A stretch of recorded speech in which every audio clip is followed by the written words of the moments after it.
You can't come in? I stared at my own daughter. Excuse me?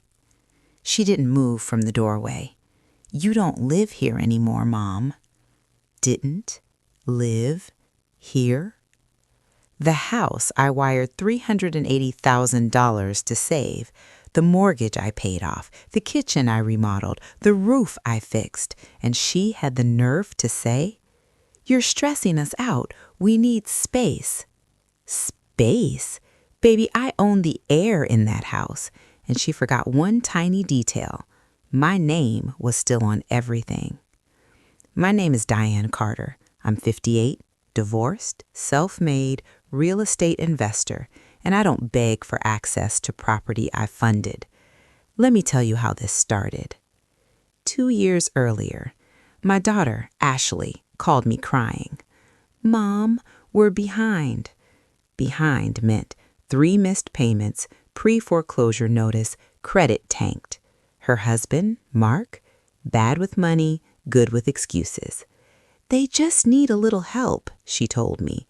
Little help turned into $380,000 wired to clear the mortgage, paid in full. You know what I said when I sent it? This keeps the house safe, but paperwork stays clean, meaning my name stays on the deed, not because I didn't trust her, because I don't mix emotion with assets. At first, everything was sweet. Sunday dinners. "Mom, you saved us. You're our hero." 6 months later, different tone. "Mom, can you call before stopping by?" Fair. Then, "We're trying to build independence." Cute. Then, "Mark feels like you're too involved." Involved? I paid the whole mortgage. Last week, I came by unannounced. I had groceries, her favorite lemon bars. I put my key in the door. Didn't turn. Tried again. Nothing. Lock changed. I knock. Ashley opens the door halfway. "You should have texted." "I have a key." "Not anymore." That's when I felt it, that cold shift. Why? She crosses her arms. "We need boundaries." Boundaries? You mean walls funded by me? "Mark thinks it's unhealthy that you still act like it's your house."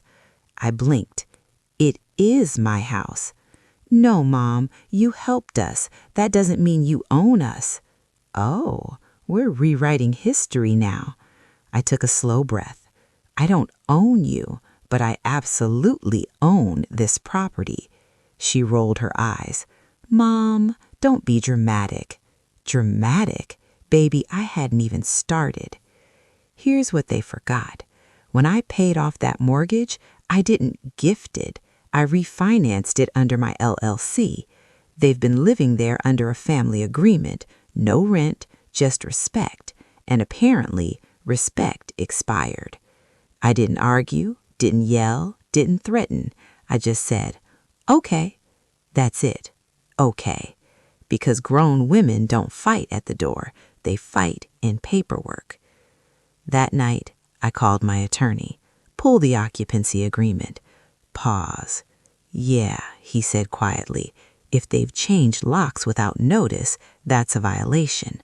Oh, it gets better. Because technically, they locked the legal owner out. That's not boundaries. That's breach. 8:12 a.m. the next morning. Ashley texts me. "Mom, I hope you're not mad. We just need space." Mad? No. Structured. I replied, "You'll have all the space you can afford." She didn't understand that text. Yet. 24 hours later, certified mail, delivered. Notice of default. 30 days. Either refinance in their name or vacate. Mark called me screaming, "You can't do this." I let him yell. Then I said, "I already did." Silence. Ashley crying in the background. "Mom, why would you go this far?" "Because you changed the locks on the wrong woman." 3 days after the notice, my phone would not stop ringing. Ashley, Mark, my sister, even my ex-husband. Apparently, I was tearing the family apart. Funny how accountability feels like destruction when you're used to comfort. Mark called first. "You're seriously evicting us over a lock?" I stayed calm. "I'm enforcing a contract. It's your daughter, and it's my property." Silence.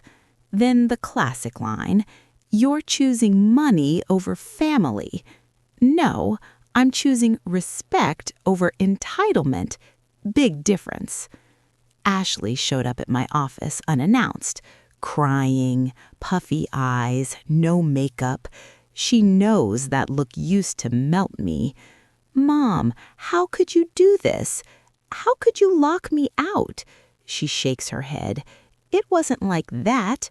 "It was exactly like that." She tries shifting it. "You've always controlled everything."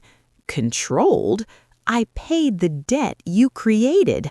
That's not control. That's cleanup." Here's what Ashley didn't know.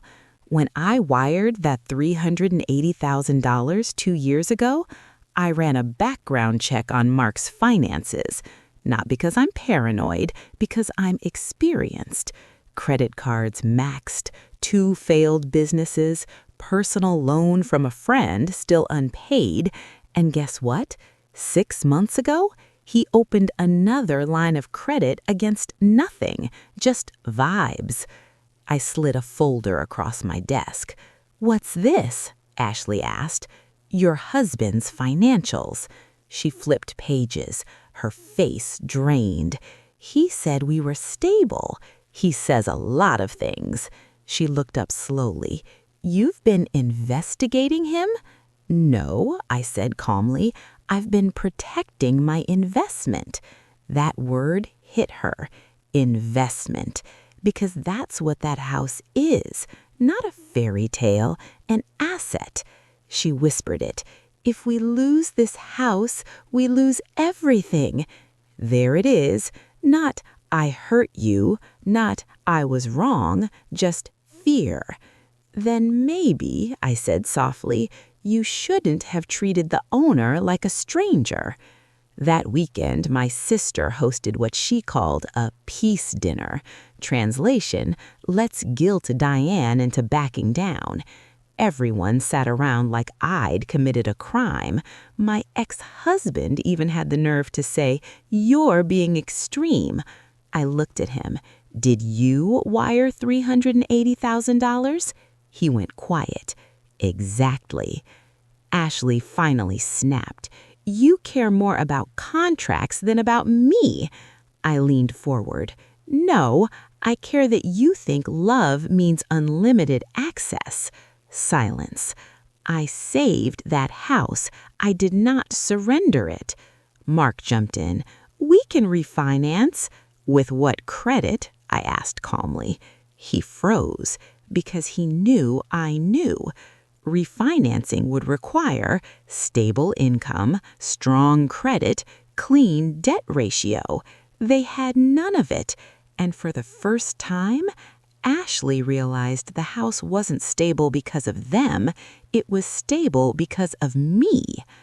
After dinner, she followed me outside. "Are you really going through with this?" "Yes."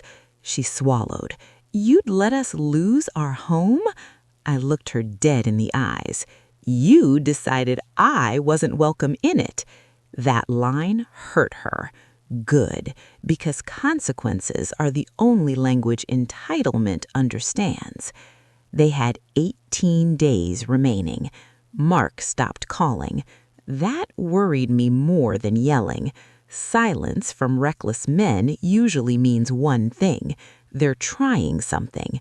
And I was right, because 5 days later, I got a notification from the county records office. Mark had attempted to file something on my property. I got the notification at 2:17 p.m. Subject line: New filing recorded against property. Against my property. I opened the county record link, and there it was. Mark had filed a quitclaim deed attempt. attempt, because you can file paperwork, but that doesn't mean it's valid. He tried to transfer partial ownership from me, without me. I actually laughed, not because it was funny, because it was desperate. I called my attorney. Tell me he didn't. Pause. Oh, he did, my attorney said, but it won't hold. Fraud? Potentially. Good, because now this wasn't family drama. This was criminal energy. No warning, no text.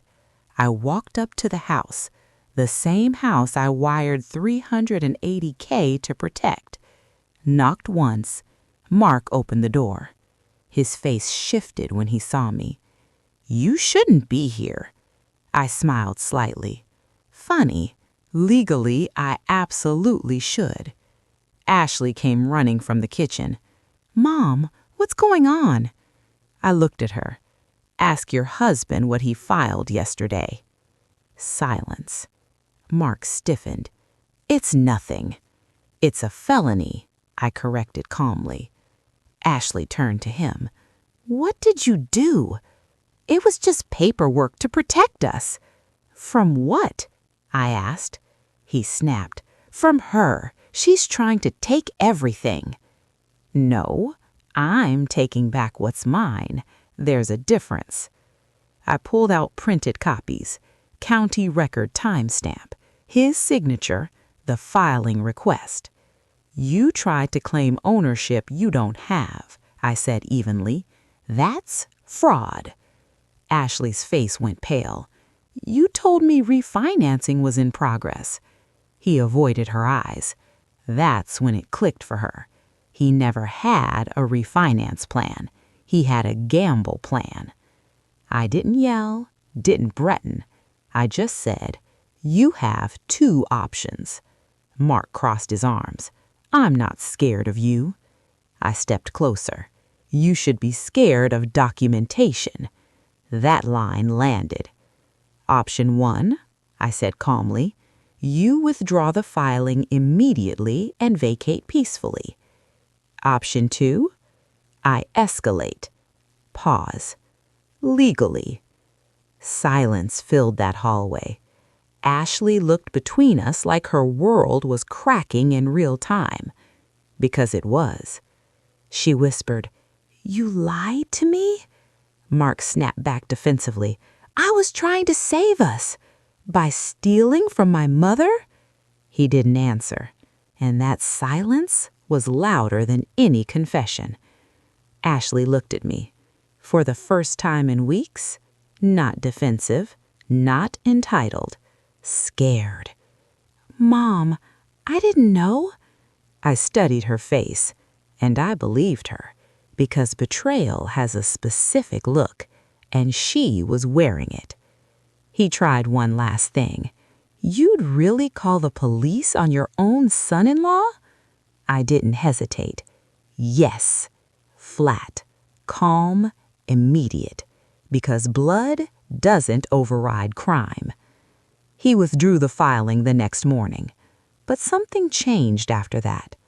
Ashley stopped defending him, stopped arguing with me, started asking questions. Real ones. Like, how bad is our credit actually? How much debt are we in? Did he ever show you statements? And when she finally checked everything, she called me at 11:48 p.m., crying.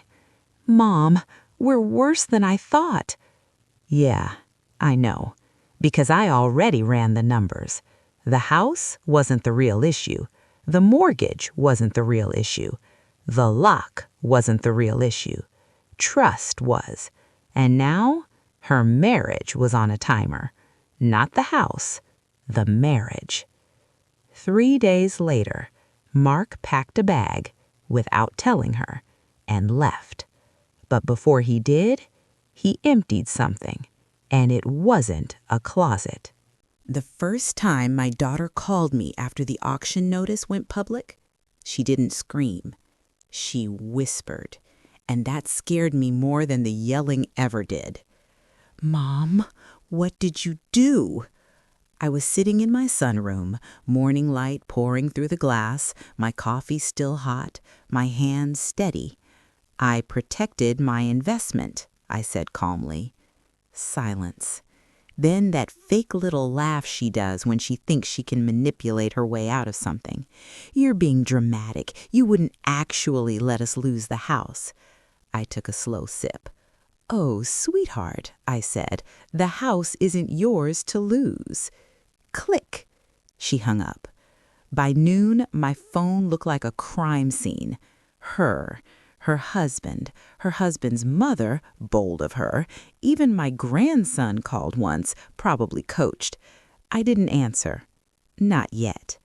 See, here's the thing about power. You don't announce it.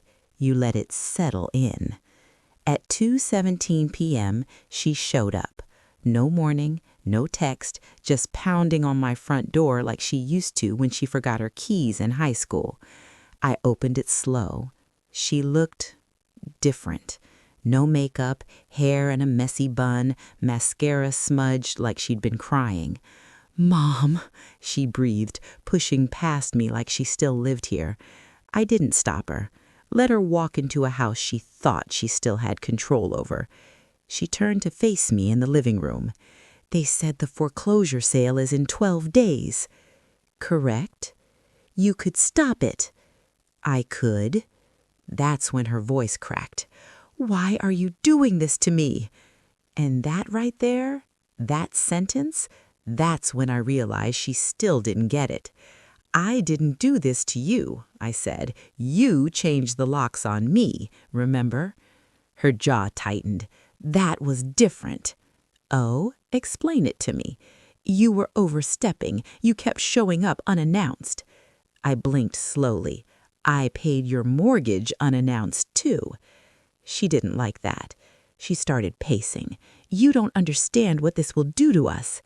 I let that sit, because I understood perfectly.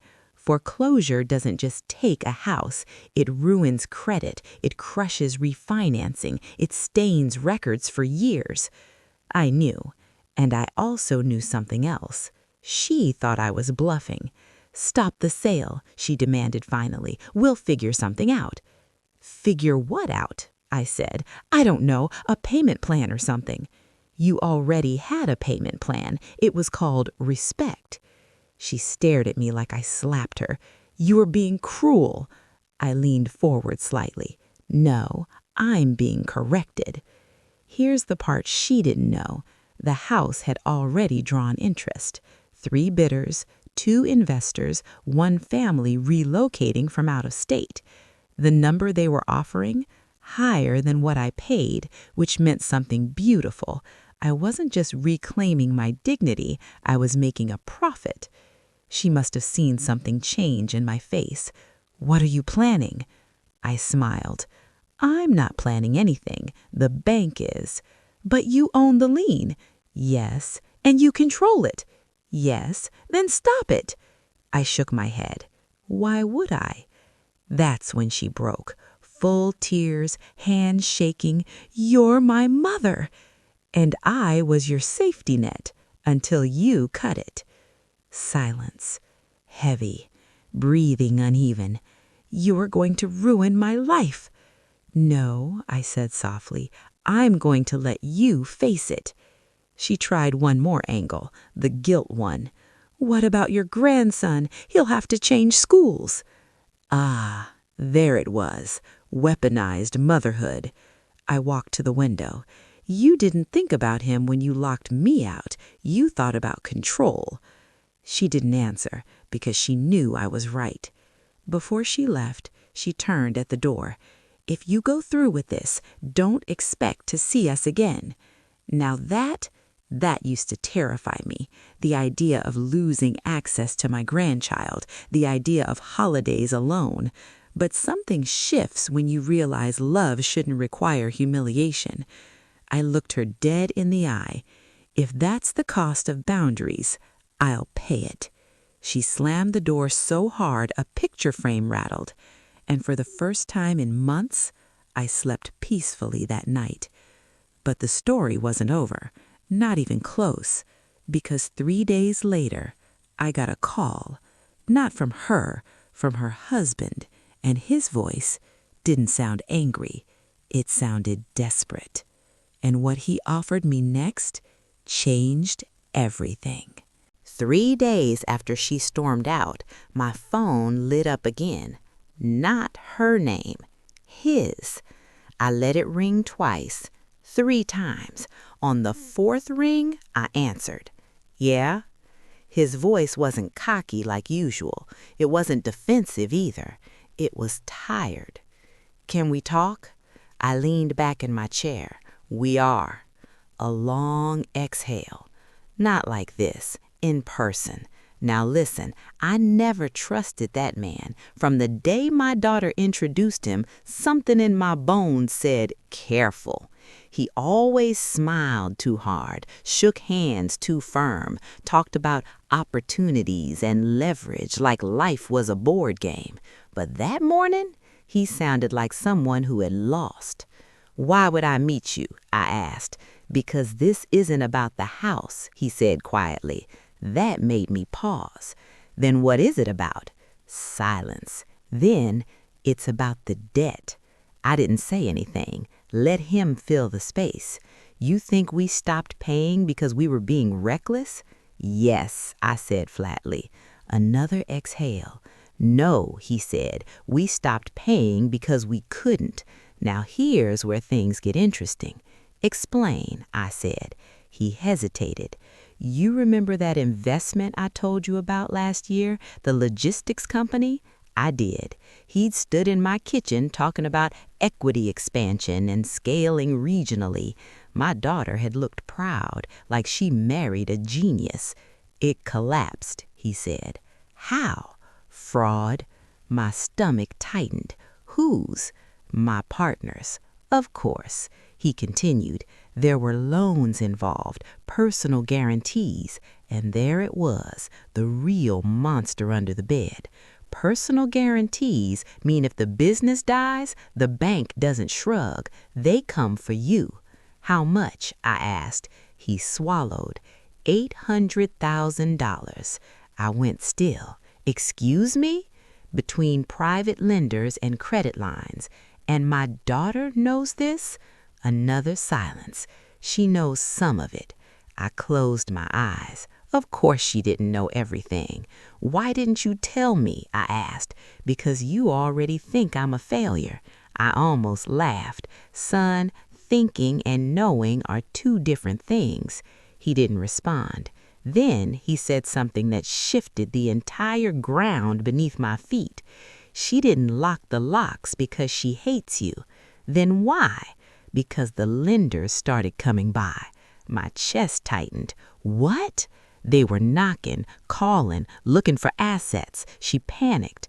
I stood up. So she locked me out to protect me? Yes. Now that hit different.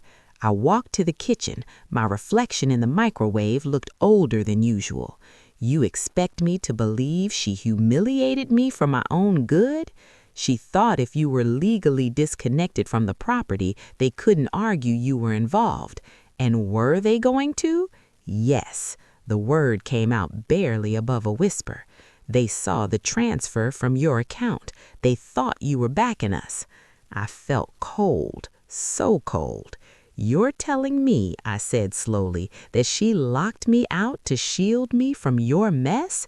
Yes. And instead of telling me the truth, she thought I'd say, I told you so. I didn't answer that because she wasn't wrong. And now, I asked, now if you foreclose, he said carefully, the lenders lose their leverage. I froze. What?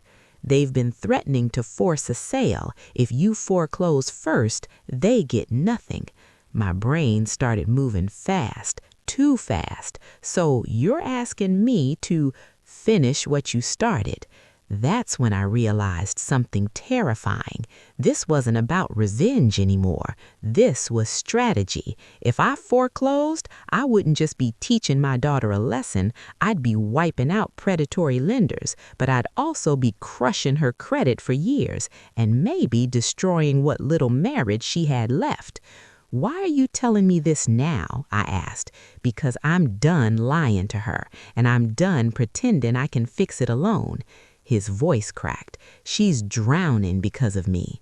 For the first time, he didn't sound like a villain. He sounded like a man who made catastrophic mistakes. "Does she know I'm calling you?" I asked. "No." "Does she know how bad it is?" "No." I closed my eyes. "So if I foreclose, you take control. The house goes clean. The lenders back off. We lose it, yes, but we don't lose everything. And if I don't, they'll sue. They'll attach assets, maybe even come after you claiming partnership." There it was, the real danger. "You should have told me." "I know. You let her burn our relationship to protect your pride." "I know.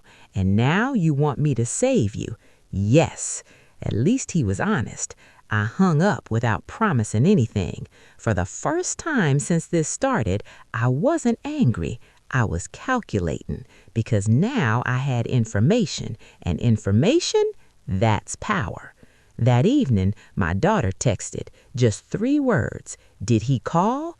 I stared at it for a long time. Then I typed back, "Yes." The dots appeared instantly, and what she said next made my heart stop. The 3 dots kept blinking. Then her text came through. "What did he tell you?" Not, "Did he lie?" Not, "Don't believe him." Just that. I stared at the screen for a long time before typing back, "He told me about the debt." 5 minutes. No response. Then, I was trying to fix it. I called her. She picked up on the first ring. Her voice sounded small, not the sharp defensive tone she'd been using for weeks. Small. "You weren't supposed to know," she said. "That's usually how secrets work," I replied. Silence. Then she whispered, "I didn't lock you out because I hate you." "I know." That caught her off guard. "He told you?" "Yes." Another long silence. "You think I don't know you?" I said. "You think I didn't notice you've been exhausted for months? You've lost weight? You barely sleep?" Her voice cracked.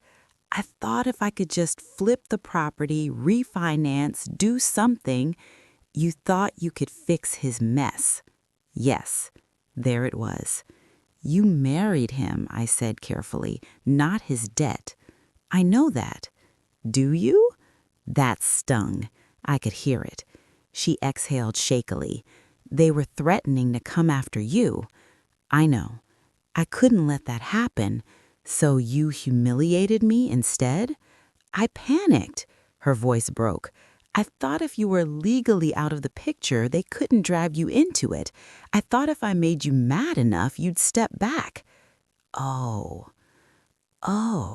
She wasn't pushing me away. She was pushing me out of the blast radius. "But you didn't trust me," I said quietly. "I was ashamed," she whispered. "Of what?" "Of needing you." That hit harder than anything else she'd said. "I didn't want you to look at him and see what I'm starting to see." "And what's that?" "That I married someone who gambled our future." There it was, the crack in her marriage. "Do you love him?" I asked. A long pause. "Yes," she said softly, "but I don't know if I can survive him." That sentence told me everything. Now listen, people think foreclosure is just paperwork. It's not. It's a nuclear option. If I file it, the lenders back off, the house resets, but her credit tanks, her pride shatters, her marriage either collapses or finally tells the truth. "Do you want me to stop?" I asked her. She didn't answer right away. And that silence was louder than anything she could have said. Finally, "I don't want to lose the house." "That's not what I asked." Another pause, then, barely audible, "I don't want to lose you." And there it was, the real fear. "You were never losing me," I said. "You were just pushing me away." "I thought you'd say I told you so." "Oh, I'm definitely thinking it," I said dryly. And she actually laughed for the first time in weeks. Then she said something that changed the entire game. "If you foreclose, can you buy it back?" My brain shifted gears instantly. "Explain." "If you take it legally, clean the title, wipe the lenders out, could you repurchase it under your name, then lease it to us?" I went quiet. That wasn't panic, that was strategy. "You've been thinking about this," I said. "Yes." "And what about him?" "He doesn't know I'm considering it." "Does he know you're questioning the marriage?" Silence. That was answer enough. "Let me ask you something," I said. "If I fix this, are you fixing your life or just delaying another disaster?" Her breathing steadied. "I'm not covering for him again." Meaning, he's coming clean to me. Every number, every loan, every lie. Good, because I wasn't saving secrets. That night, I sat alone in my living room, two options in front of me. Be the emotional mother and stop the foreclosure. Be the ruthless strategist and take control. But then I realized something else. There was a third option. Be both. The next morning, I filed the foreclosure, but not the way they expected. I called my attorney, structured it so I could bid at auction, structured it so the lenders had zero leverage, structured it so the house came back clean. And when I hung up, I wasn't shaking anymore. I was steady. That afternoon, my daughter showed up at my door, alone. She looked tired but determined. "Did you do it?" she asked. "Yes." She swallowed. "Are you furious with me?" "Yes." She nodded. "Do you still love me?" "Always." Her eyes filled. Then she said the one thing I didn't expect. "If he doesn't come clean, I'm walking away." That wasn't weakness, that was growth. 3 days later, we stood in a small auction room. The lenders were there, angry, nervous, calculating. My daughter stood beside me, not behind me, beside me. And when the bidding started, I didn't hesitate, because this wasn't revenge anymore. This was protection. When the hammer dropped, the house was mine, clean, clear, untouchable. The lenders got nothing. Outside the courthouse, my daughter turned to me. "So what now?" I looked at her. "You move in as a tenant." Her eyes widened. "Under rules." She nodded. "And him?" "That," I said calmly, "depends on whether he deserves to stay." And that's when we saw him, standing across the street, watching. And the look on his face, it wasn't relief, it wasn't gratitude, it was fear, because he realized something in that moment. He didn't marry a naive woman. He married a daughter of someone who plays chess, not checkers. And what he does next changes everything. He was standing across the street like a man waiting for a verdict, hands in his pockets, jaw tight, watching us like he didn't know if he was about to be saved or erased. My daughter saw him too. Her shoulders stiffened. "You didn't tell him?" I asked quietly. "No." "Good." We walked toward him together, not mother dragging daughter, not daughter hiding behind mother. Side by side. He looked at me first, not her, me. "Did it go through?" he asked. "It's done," I said calmly. "The house is mine." His Adam's apple moved when he swallowed. "And the lenders?" "Out." Relief slashed across his face for half a second. Then I added, "But that doesn't mean you're safe." That relief disappeared just as fast. He looked at my daughter. "I was going to tell you everything." She didn't blink. "When?" she asked. "After they sued my mother?" Silence. He didn't have an answer, because there wasn't one. Now listen carefully. This wasn't about money anymore. It was about truth, and truth has a way of cornering people. "You said there were 800,000 in guarantees," my daughter said evenly. "Was that the full number?" He hesitated. that tiny, fatal hesitation. My chest tightened. "Answer her," I said. He exhaled slowly. "It's closer to 1.2. My daughter's face went white. 1.2 million, she repeated. "Yes." "And you were going to handle that how?" I asked. He didn't answer, because men who gamble big rarely have backup plans. My daughter stepped back from him like she'd finally seen the fire she'd been standing in. "You lied," she said quietly. "I was trying to fix it. You kept digging. I didn't want you to think I was weak." She shook her head. "You know what's weak? Letting my mother take the hit for your pride." That one landed hard. He turned to me. "I never meant to involve you." "You already did," I said calmly, "the moment you let her destroy her relationship with me to protect your ego." He didn't argue, because he couldn't. Then he said something I didn't expect. "If I walk away, will you let her keep the house?" I stared at him. "You don't get to negotiate." "I'm serious." "So am I." My daughter looked between us. "You think this is about the house?" she asked him. He didn't respond, because deep down he knew this wasn't about property, it was about pattern. "Here's what's happening," I said, steady and clear. "She moves in as a tenant, lease agreement, structure, boundaries." He nodded slowly. "And me?" I looked him dead in the eyes. "You show full financial disclosure within 72 hours. He stiffened. "Every account, every loan, every obligation." My daughter added softly, "And if you lie, we're done." That wasn't drama. That was final. For the first time since I'd met him, he looked small, not arrogant, not ambitious, small, because the illusion of control was gone. "Why are you helping us?" he asked suddenly. I didn't hesitate. "I'm helping her."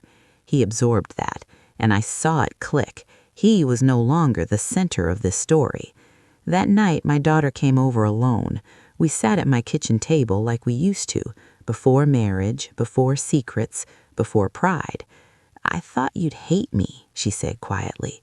"I was furious," I replied honestly, "but I never stopped loving you." Her eyes filled. "I was embarrassed." "Of what?" "Of failing." I reached across the table. "You didn't fail. You trusted someone who didn't know how to carry the weight." She nodded slowly. "And now?"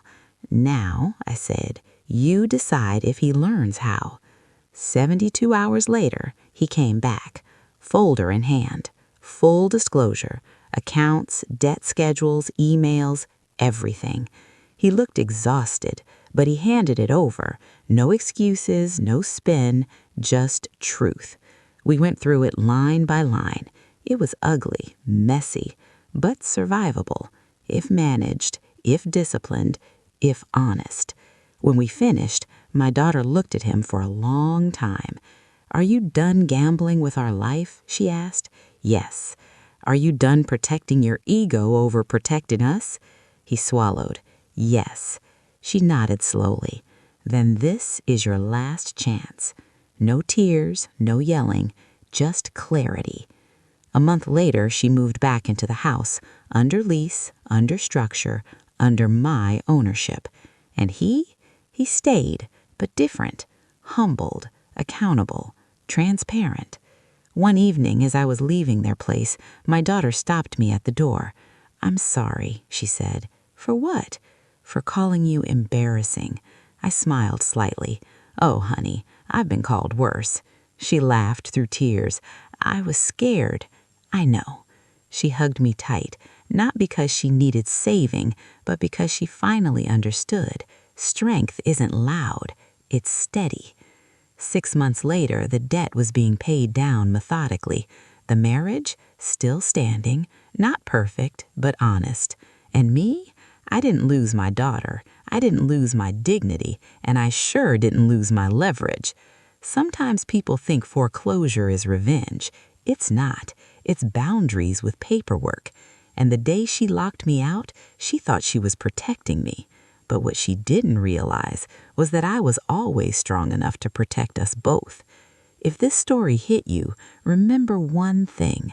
Never confuse love with weakness, and never underestimate a woman who knows how to read a contract.